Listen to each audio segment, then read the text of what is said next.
Hello, I believe we're live. My name is Linda Falcone, and I'm here to welcome you to Restoration Conversations on behalf of Calliope Arts. And tonight we are celebrating a conversation with art historian Sacha Llewellyn, and we're going to talk about Laura Knight, an artist's life on the edge.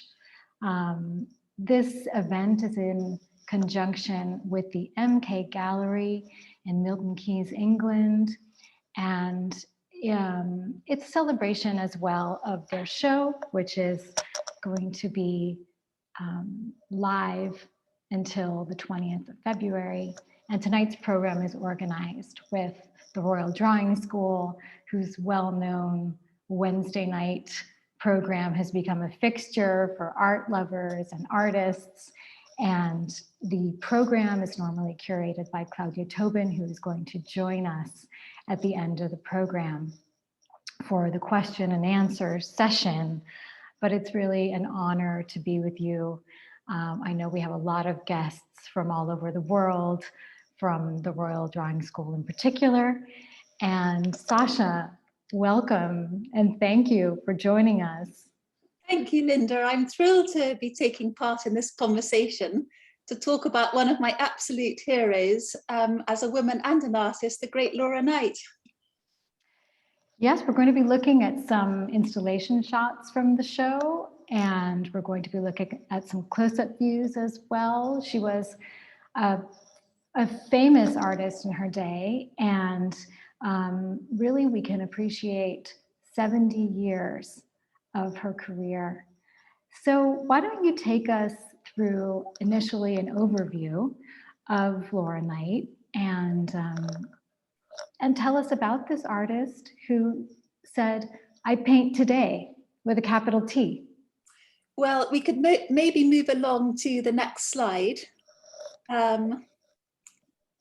If that's possible, which gives an overview of the wonderful exhibition that's on until the 20th of February at MK Gallery, which is unbelievably, considering how famous Laura Knight was, the first monographic exhibition of her work in over 50 years. So who was Laura Knight? We can go on to the next slide and see a photograph or two photographs of her.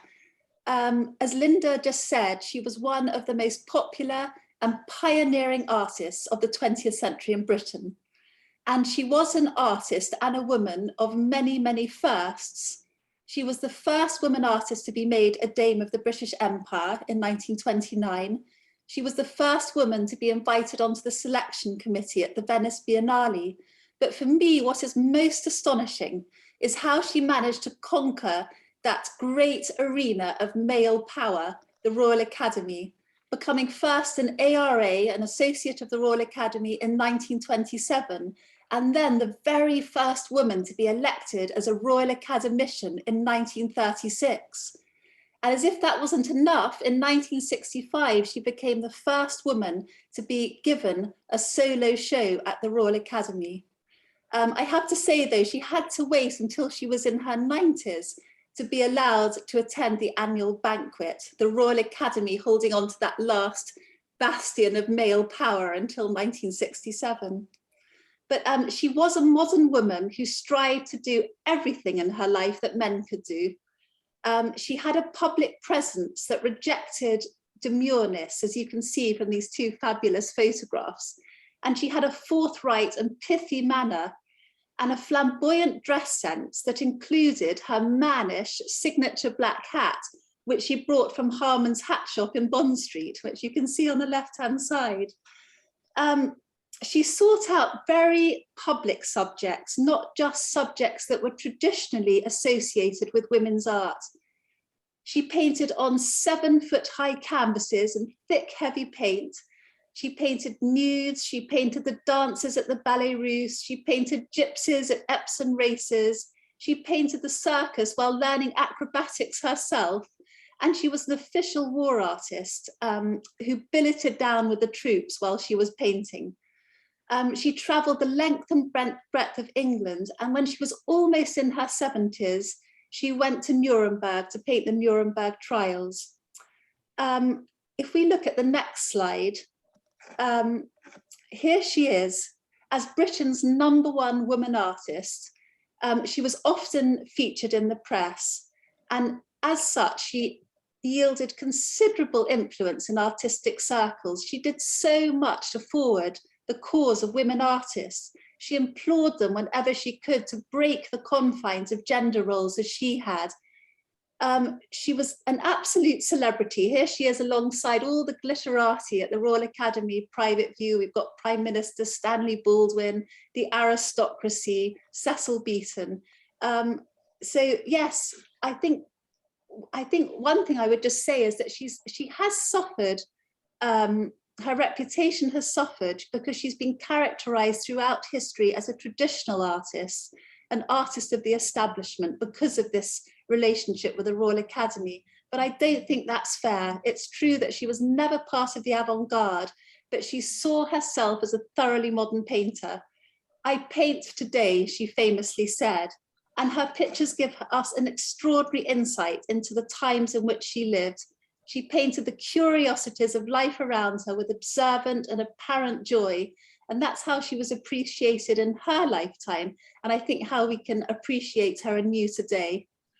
I hope that's given us an overview. It's wonderful, Sacha. It's wonderful. We're absolutely on the edge of our seats to hear more about this artist, really, who possibly for some people who are watching tonight, it's one of the first times that we've actually approached her, and so it's amazing to learn more about her. If we could perhaps look at the next slide, I wanted to ask you.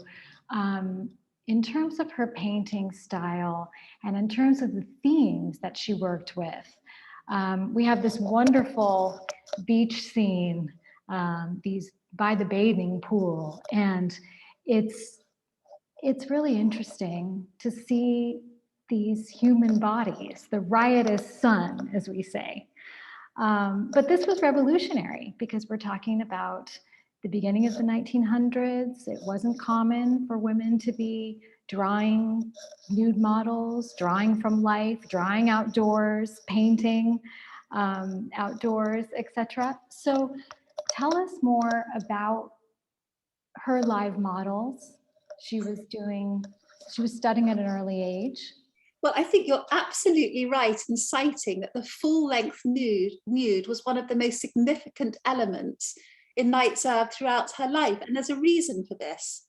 In 1890, aged barely 13, probably the youngest student to ever enroll, she enrolled at the prestigious Nottingham Art School. But because of her gender, she was barred from drawing and studying the nude, and this is something that rankled with her all her life. This was a terrible thing for women artists because it hindered them from creating major figurative artworks, which were the most highly appreciated artworks at that time. So what did Laura Knight do? Despite coming from humble beginnings, with a lack of money and a lack of space, she hired her own private model to come to the house and to model for her. And I think if we look at the next slide, this was, so in 1907, she moved to Cornwall, and her art took on a whole new sort of aspect, and it reflects her new life in the sunshine. She called it a carefree life of sunlit pleasure, where she affirmed her love of painting out of doors in order to achieve maximum veracity. Her paintings from this time, to me, they're almost like hymns to the joys of the sea. They're painted in a sort of impressionist style that's so distinctly British that evokes what's become known as the long Edwardian summer, a sort of holiday atmosphere. And in terms of the nude, she certainly made up for lost time. She found out very quickly that the local Cornish models weren't happy to pose for her naked out of doors. So she hired models from London and sometimes actresses and dancers to come and pose for her in all sorts of different spots. I think she must have made a very striking figure, wielding large canvases over hostile terrain to find the perfect spot. she painted women bathing in the pools, getting dressed, undressing, and they're always women who are depicted with incredibly strong, confident body language. They're vital, they're empowered, they're embodied. They're so different from the kind of salacious, semi-draped nudes of her fellow academicians. And I'm thinking of artists like Walter Russell Flint. If we look at the next slide, I would just have to say that much as she loved painting nudes, she had to live by her paintings. And the works that she was more often exhibiting at this time and selling were figures that were clothed, but you can see the relationship between them. This is a huge picture of Lamorna Birch, fellow artist in Cornwall, and his daughters. He was one of the most influential members of the colony at Newlyn and a great friend of Knight.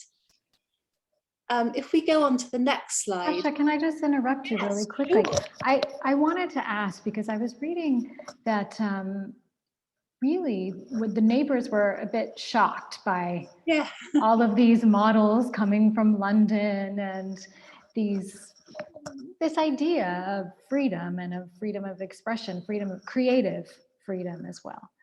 And they complained to the landowner where she was working. And his response was, Laura Knight can do what she likes. Yes, I think her reputation by this time was such that she pretty much could do what she liked. But I think it was particularly seeing a woman artist painting women's bodies out of doors. And I think that she was probably the first woman artist to actually undertake painting the nude outside. But if we look at this next slide, a lot of the pictures that she painted during this time is what I think of as almost like coastal reverie. They're extraordinary pictures of women contemplating the beauty of the nature and the sea around them. But what's interesting is that they're only women. Although she mostly liked painting women, we have to remember that a lot of the pictures from this period, like this one, 1917, there were no men. They were all fighting the war over the very sea that Knight's depicting. But if we go to the next slide, here's a wonderful view from MK Gallery of this what I call coastal reverie. These women looking out melancholic to sea, sort of contemplating the enormity of the beauty of nature. Are they also thinking about their men far away? They probably are. I mean, I think that, you know, most of them which date from the war, this is looking over the sea, as I say, to the other side, you know, into France, where they were dying and fighting in the trenches. I think there's very much that kind of atmospheric mood about these contemplative pictures.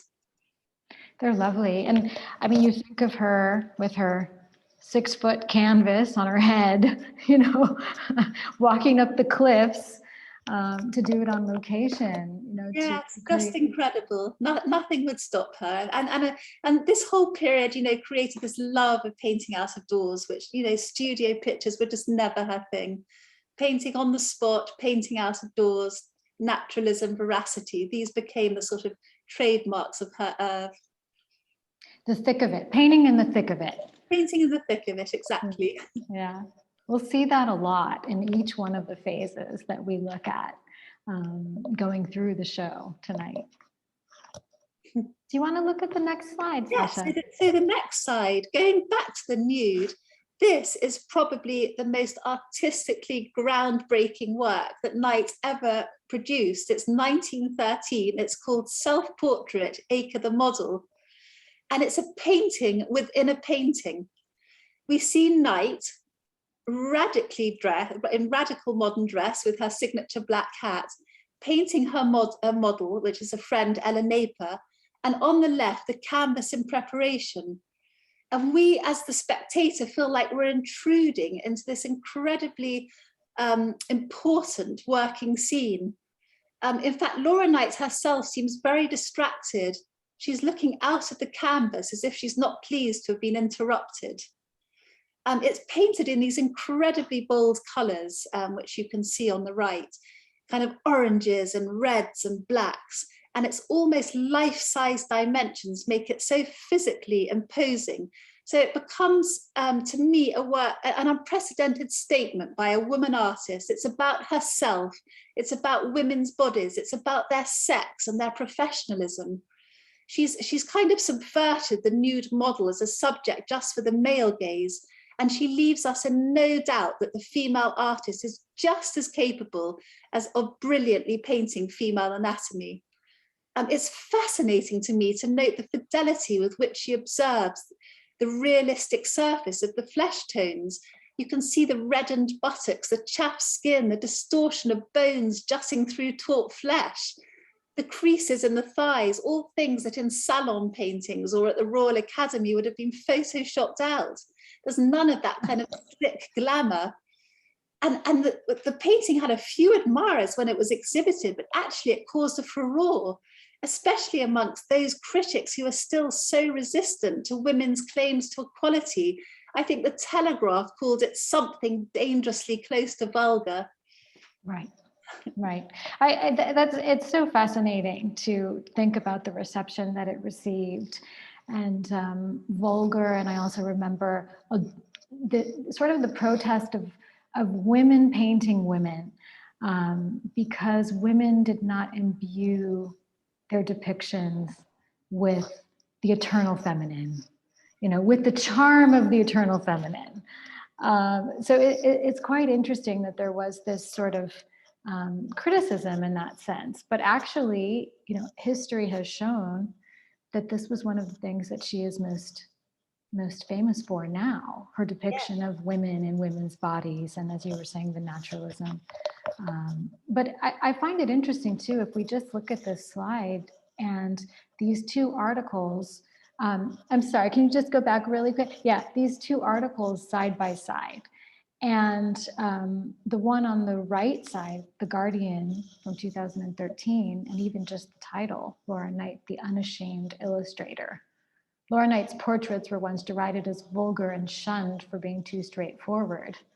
But a new show at the Natural Portrait Gallery at this time reveals the sensuousness of it. So also to just consider how she is constantly being reevaluated, and how we can see her even with these show today with new eyes as well.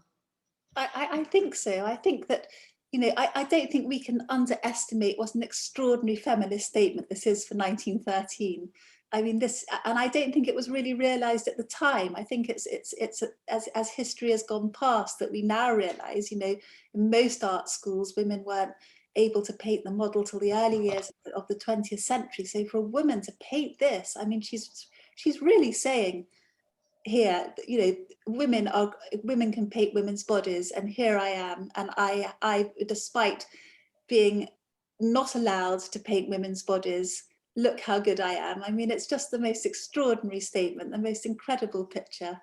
I think iconic in terms of women's progress in the 20th century. It really is. It's exciting, really exciting photo. These two together, these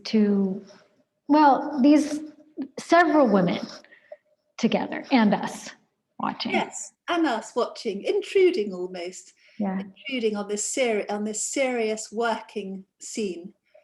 It's fascinating. But if we look at the next slide, we can see that how Laura Knight, her belief in the importance of the large nude to her oeuvre, she demonstrates it throughout the career. It almost seems like every time she's asked to pose for, whether it's the sketch or a newspaper or something, she often will choose to pose in front of a work in progress of a large nude. This article came out on the occasion of her becoming an associate of the Royal Academy, and it's again such a strong statement. Here's how she's chosen to portray herself in front of, yet again, a nude body. It almost seems like a photograph, no, Sacha? It's so realistic. Yes, it is. It's incredibly realistic. But the pride that's in her face, not only I think of having become an associate of the Royal Academy, but also managing and having conquered everything that was piled up against her to conquer the nude body. I think it's fascinating. Lovely. So what is next? I know we she did a lot of performance work in terms of depicting performance, stage, ballerinas, backstage, etc. And this slide right here takes us into this world. She was very interested in showing the professionalism of performers on the one hand, the magic world of the stage, but also their intimate moments of preparation and this transformation from fact to fiction. So what can you tell us from that point of view? Well, she was supremely brilliant at networking, Laura Knight, and she managed to get behind the scenes of places like the Ballet Russe, backstage at West End theatres, the circus. She gains kind of privileged access to these arenas. And when she was there, she developed this extraordinary sense of kinship with the female performers. And I think it's because she so admired their dedication to their art, which mirrored her own dedication to her own art. If we look at the next slide, we can see how she forged extraordinary friendships with so many stars of the period. This is the famous ballerina Lyubov Chernacheva, but she also made great friendships with just the everyday performers. If we look at the next, this is another view from MK Gallery's brilliant show. As Linda just said, her interest lay in behind the scenes. She kind of focused on the nuts and bolts that go into making a performance. She made these incredible kind of intimate images of individuals in various stages of rest or preparation. They're kind of caught between the public world of performance and the private spaces of the dressing room. We can see another view in the next slide, more of these pictures. So this is the dressing room at Drury Lane. It's kind of a prime example of what I'm talking about. It shows two ballerinas, everyday ballerinas, one putting her makeup on, and the other one's looking towards us with this kind of sense of exhaustion or weariness. These kind of scenes give us, the viewer, a unique access to a process that otherwise we'd never see. If we look at the next slide, I think we go on to the circus. Sacha, before we go, can I just share a story? Yes. Because with regards to the backstage and how she was very fascinated with, meeting the everyday performers. But she had contact with Anna Pavlova, who was a Russian prima ballerina. And in the 1920s, Pavlova allowed her to have access to the back rooms, and as in the painting we just saw. But she was so taken by it. Laura Knight was so taken by this world that at a certain point she got a note from the prima ballerina that said, "Madame Pavlova asks, will Mrs. Knight please confine her attention to the stage?" Which I love. I love that story because it was, I think also we have to say that in that period of time, the everyday was just starting to be captured on canvas. The more classic views of the protagonist in a very formal position is what art lovers were used to. And suddenly they're seeing people in their everyday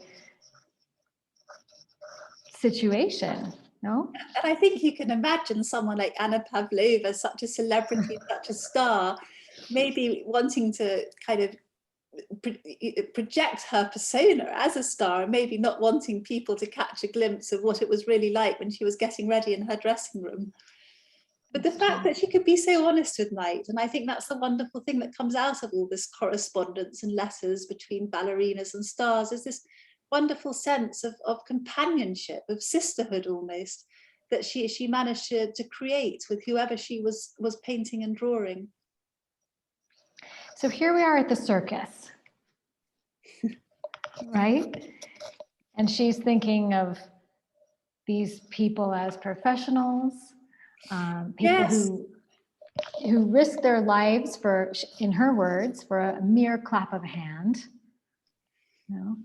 I mean, it's so true to form, isn't it, of Laura Knight? I mean, she kind of developed this love beyond love of the circus in the 1920s, so much so that in order to paint the circus, she travelled round with a circus called Great Carmos and Bertrand Mills. And she just loved being at the heart of the action. And that kind of harsh reality of life on the roads just never deterred her.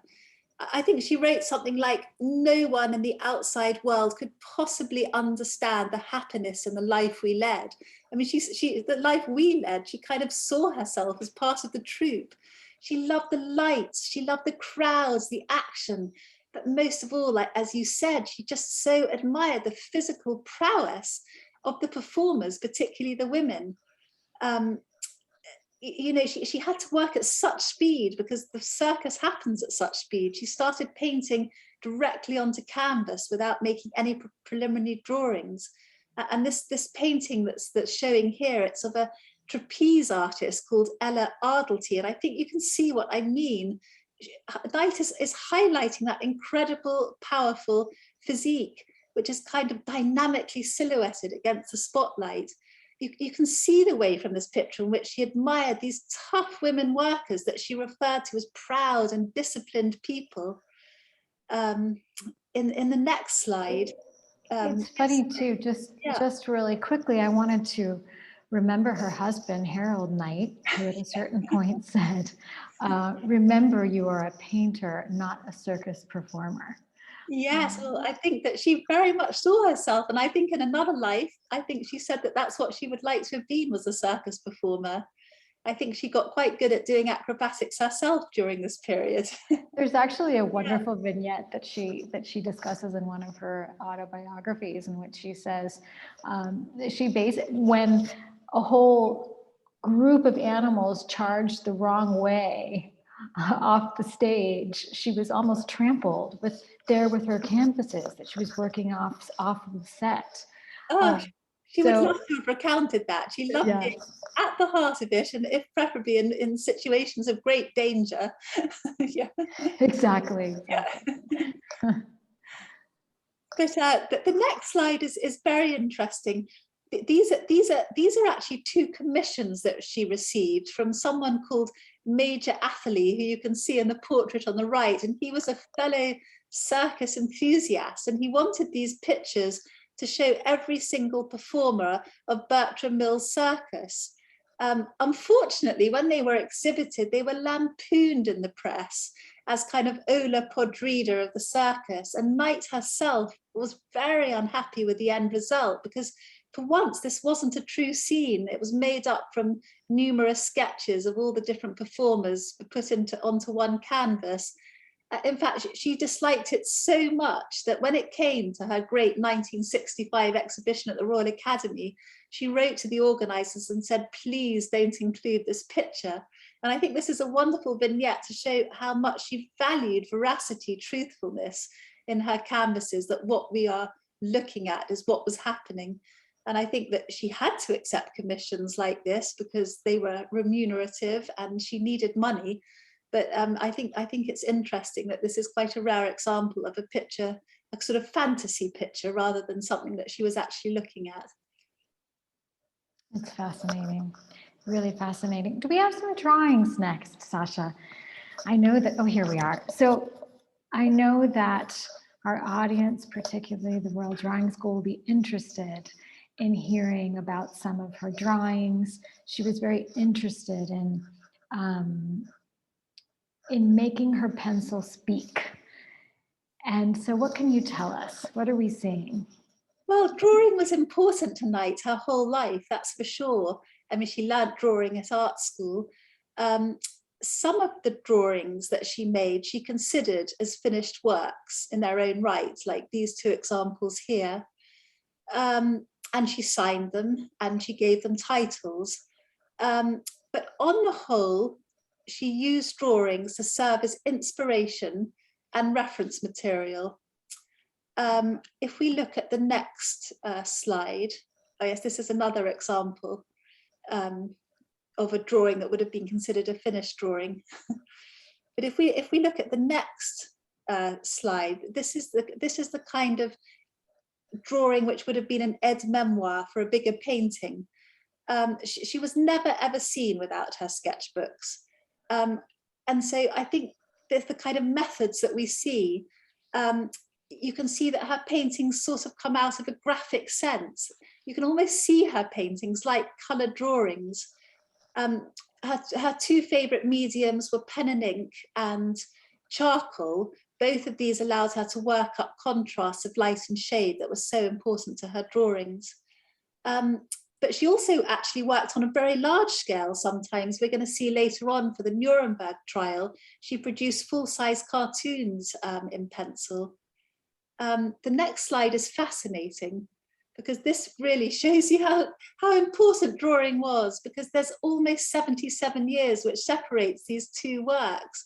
You can see on the right a wonderful early study of a girl from her art college days, and it's so brilliant.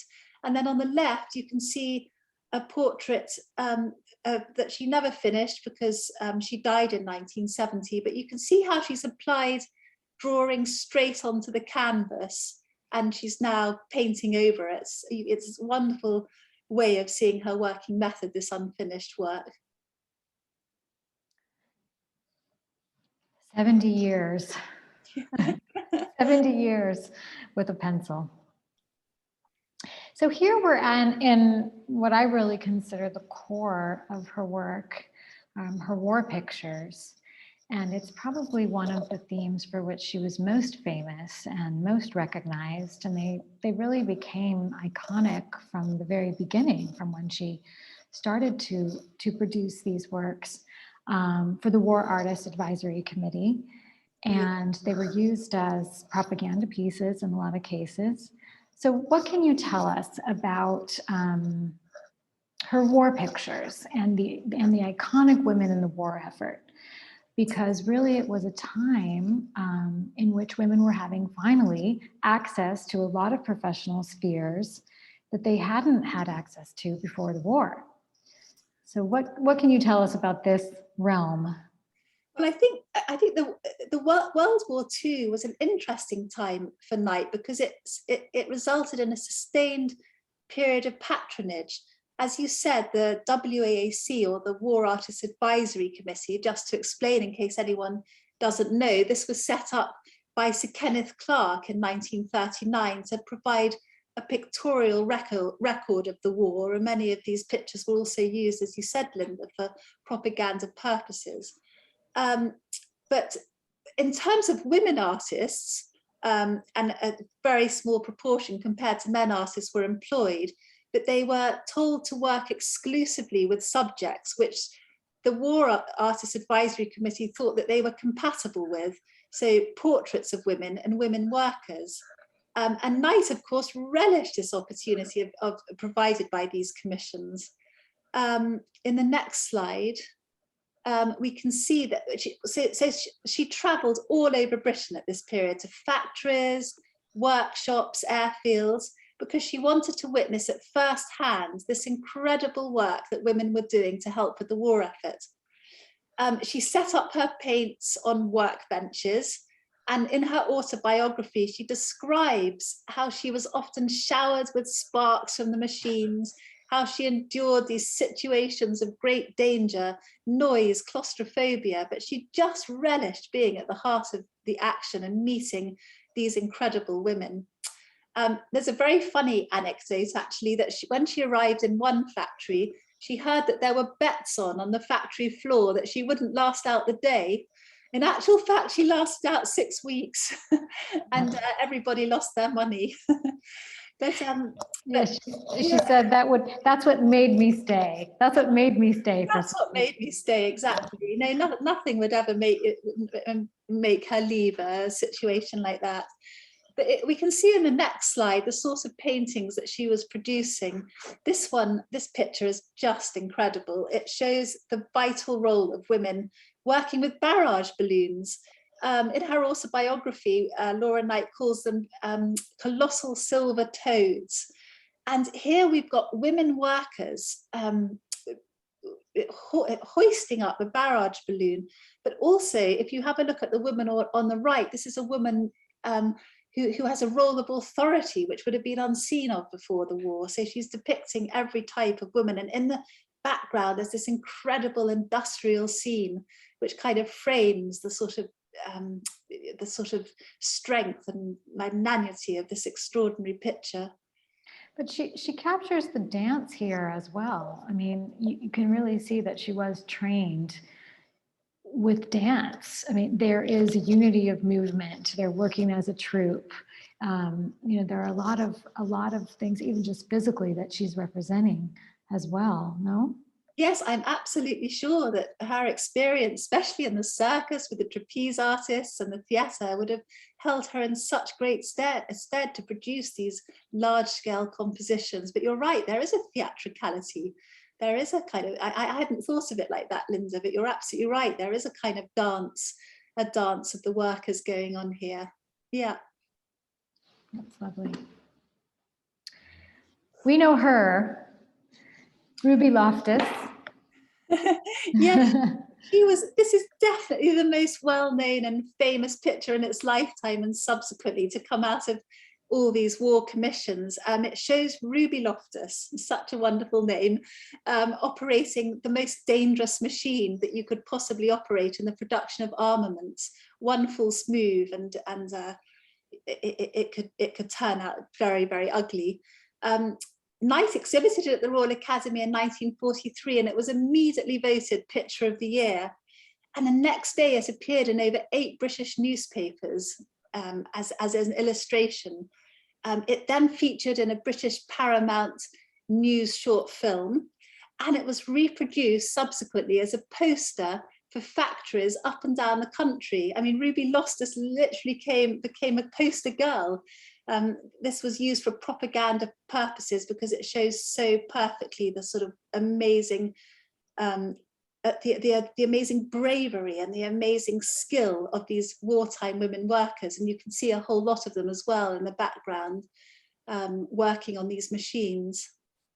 But Sacha, it's interesting because it's almost as if these iconic women that she was producing became more famous almost, or there's a lot of image recognition here. The public, we as a public recognize this image. It's part of our collective memory, or our collective consciousness in a way. And so, but Laura Knight's name on some level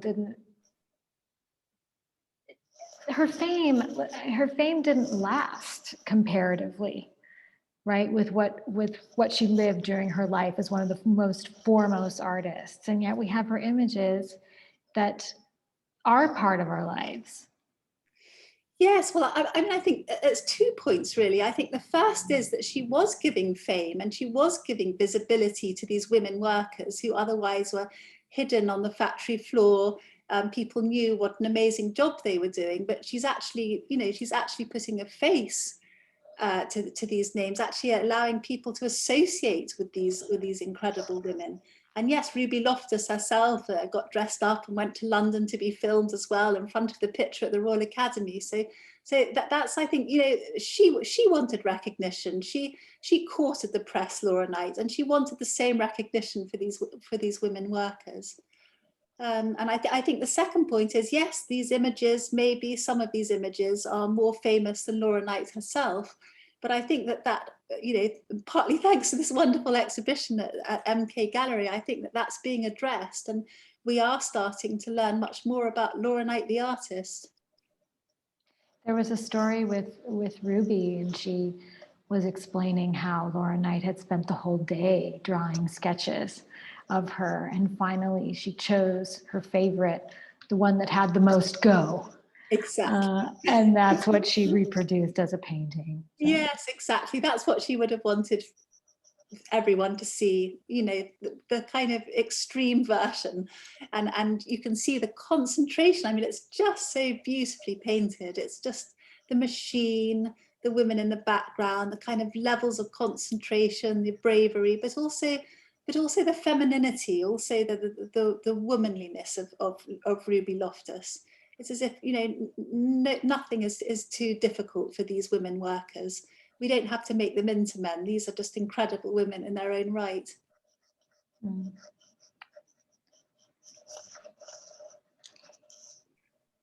She mentioned at one point, Laura Knight mentioned that she was traveling all through England and seeing these machines for destruction, no? And then she said, but this was in the 1970s. She said, but today it was toys compared to what we have today. Yes, Yeah. I mean, she certainly lived the life. She certainly witnessed extraordinary things during her over 70-year career. I think if we look, do we have Nuremberg next? Are we? I think next maybe it's a war. Yes. So I just wanted to mention that she also painted these wonderful women war heroes. You can see to the left, this is Josephine Maud Gwyn Robbins, who'd been awarded the Military Medal for Bravery during the Battle of Britain. And I think it's very interesting. Around this time, 1943, a book came out called War Pictures by British Artists, and she was asked to write the introduction to the one on women. And in that book, she wrote, if she can do what she has done in war, what may she not do in peace? And I think that this is so wonderful because, in other words, Laura Knight was advocating for women in general to be given greater opportunities. And this theme runs through her whole life and career. It really is amazing. She took a lot of, she took a stance against the war though, too, in addition to taking these commissions. And I just want to mention one detail. At one point, I believe it was in 1938, she actually wrote a telegram to Hitler to protest his policies. And I just wanted to reflect on that for a minute, because you can imagine what kind of a woman would take that initiative, you know, to write a telegram to the Führer. And I think it says a lot about who she was. And a sense of her own worth, the fact that she thought that Hitler would read the telegraph and would abide by her advice. Yes, yes, but exactly. Yes, she exhibited in anti-fascist exhibitions, and she put her name to numerous letters in the press, kind of campaigning against Kristallnacht and the bad, terrible treatment of the Jews, etc., etc. She was very active in trying to put her name and her art to good use during the war, in order to stop this horrendous period of destruction.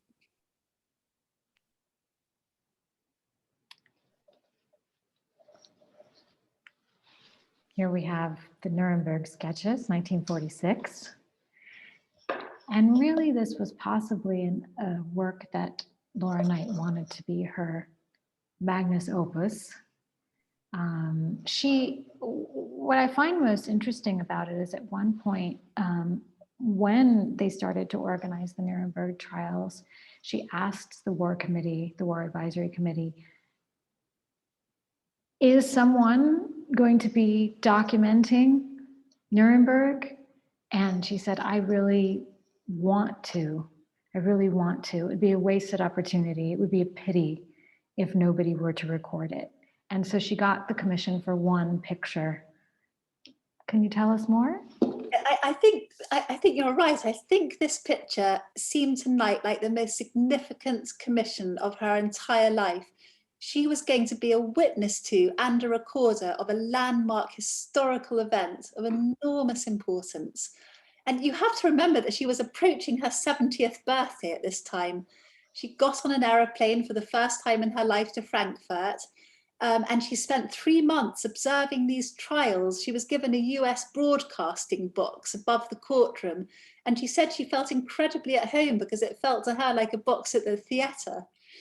And here she made numerous charcoal drawings of all the main protagonists, including Hermann Goering, who she said kept looking up at her. If we go to the next slide, we can see the final painting. So you can see that this painting, it portrays the dock of the courtroom in Nuremberg's Palace of Justice. And we can see the 20 senior Nazis seated in kind of various modes of inattentiveness. None of them look like they're particularly concentrating. At the back of the military guards and in the front of the judiciary, and it's all men. There's no women that appears in the eye of this female painter. The only women in the trial, that was stenographers, journalists, witnesses, none of them are apparent. But it's such a fascinating painting because the part of the scene is painted in the manner of a courtroom sketch, you know, a kind of faithful genre of drawing used to memorialize the proceedings in a court of law. But then for Knight, at least, something really surprising happens, and she suddenly departs from her usual realist style. If you have a look to the left, you can see that the mahogany pews are giving way to this extraordinary melodramatic landscape, which is inspired by the bomb-devastated city of Nuremberg, that Knight had been horrified to witness when, soon after arriving, someone had driven her round. It's a kind of Fuseli vision of hell. It's a kind of last judgment. And it's difficult to see on this slide, but if you're standing in front of the real painting, on the left, emerging from the rubble, are bodies, naked bodies that are heaped one upon each other, which kind of spill back into the courtroom.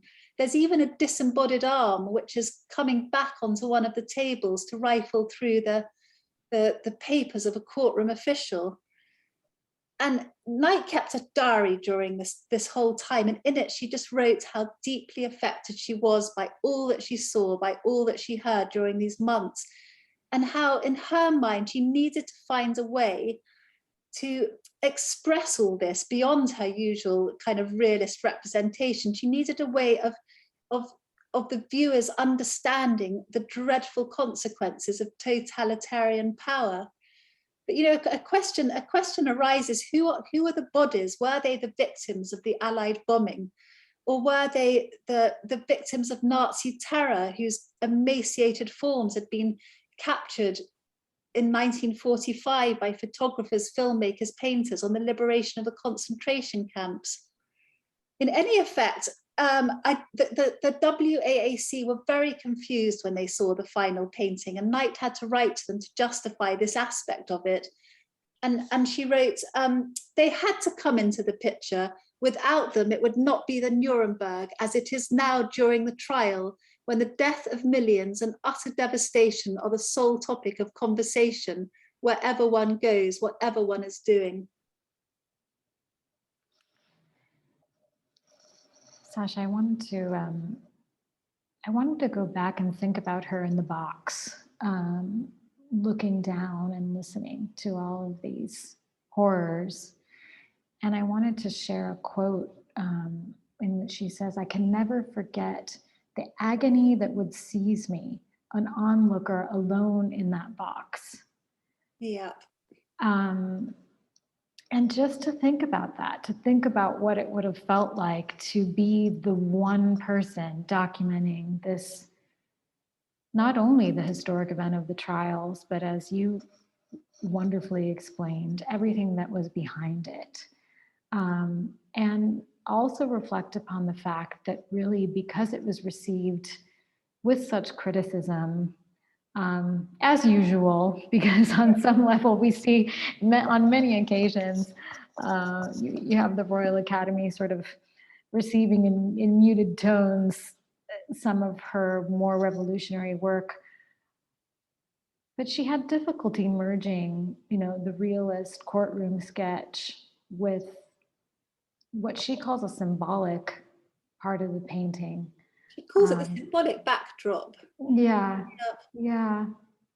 And at one point, a critic was saying it has an almost surreal flavor, at which point she was very offended and Yes. said it is not a surrealist painting. No, I think, you know, by the time she was almost in her 70s here, people had got so used to her style of painting, and she struggled so much with this painting.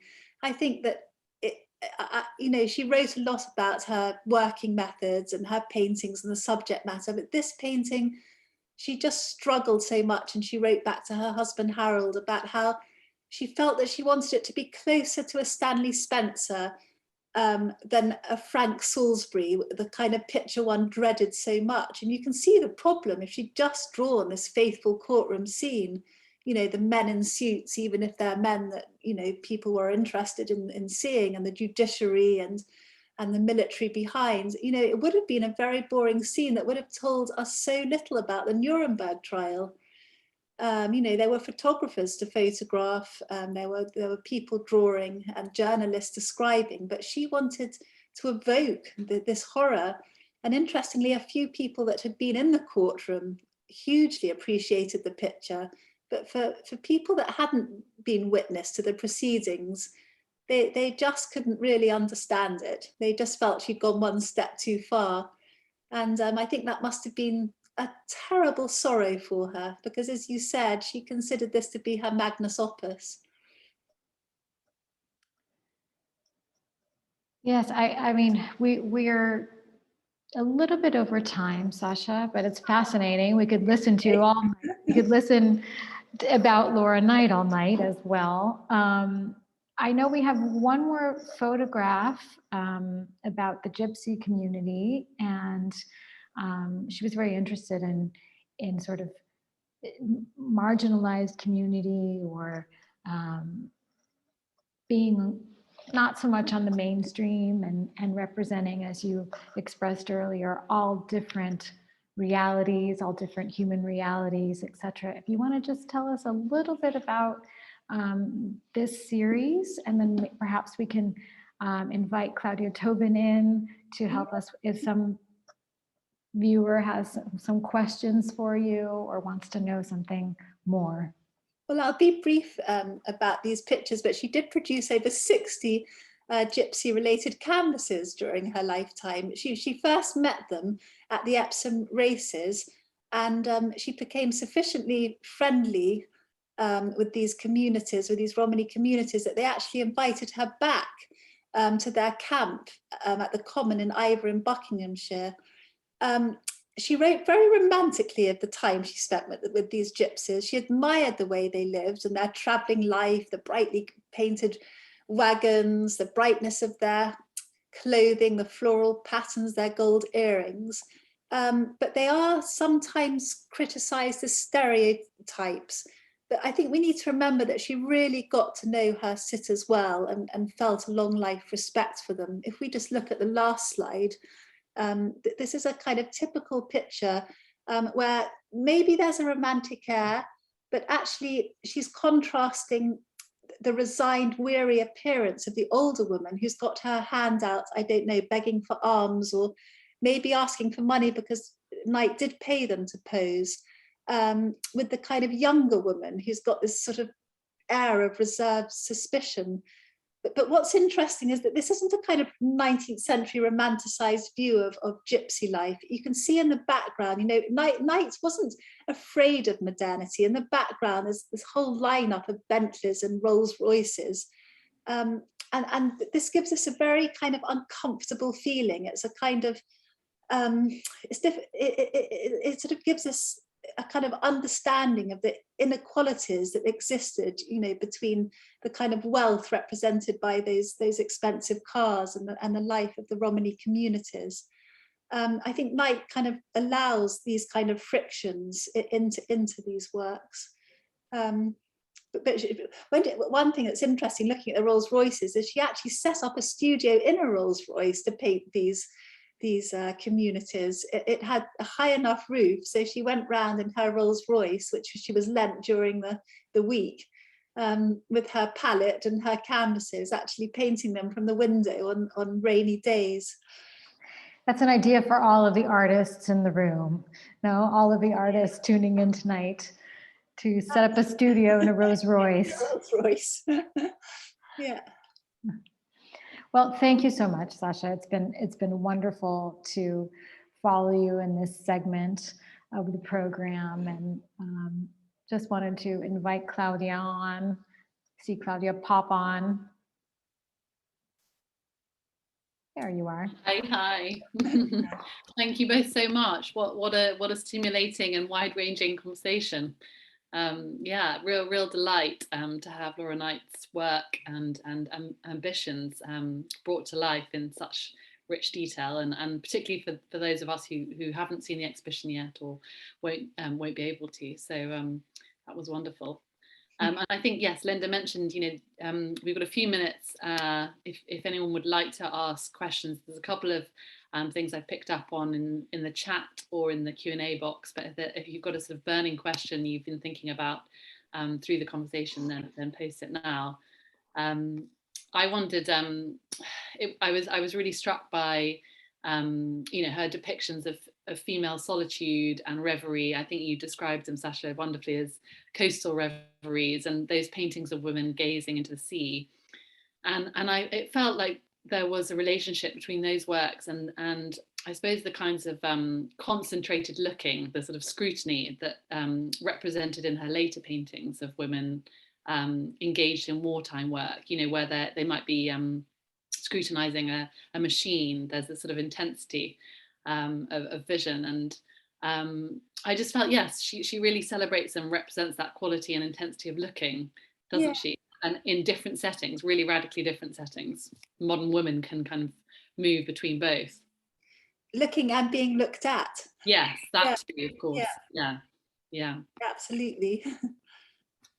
I'm just having a look, and there was a question which Degas was sort of in the back of my mind, I suppose, of many of our minds, perhaps looking at the paintings of the dancers, and there's a question about the influence of Degas in her view of the dancers as working girls and women from someone in the audience. I wonder if you'd like to just reflect on that.